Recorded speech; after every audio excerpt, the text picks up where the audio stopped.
నాకు కొంచెం మీరు చేయూతనివ్వండి. ఆకాశమే అద్దుగా డెవలప్ చేస్తా.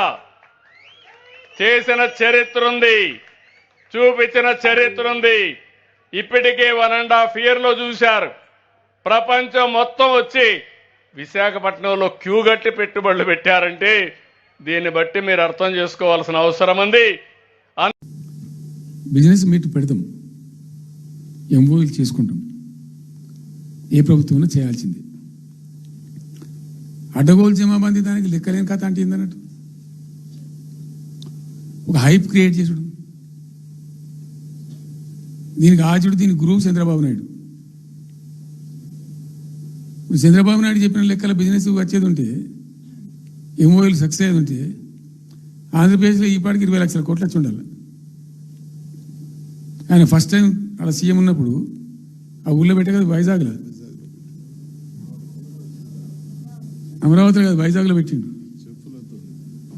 వైజాగ్లో ఎవరు వెళ్ళి ఎంఓయూలు చేసిన వాళ్ళంటే వంట మనుషులు చెప్పిండ్రు.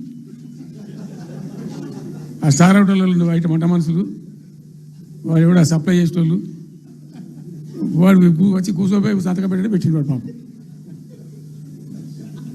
అవునా అండి, పాపులర్ అయింది అది. ఇప్పుడు మరి ఎక్కడ పెట్టుబడి ఎక్కడ చెప్పండి. ఆఖరికి 10,000 కోట్లు అన్న రావాలి. 15 లక్షల కోట్లు, 6 లక్షల కోట్లు, 8 లక్షల కోట్లు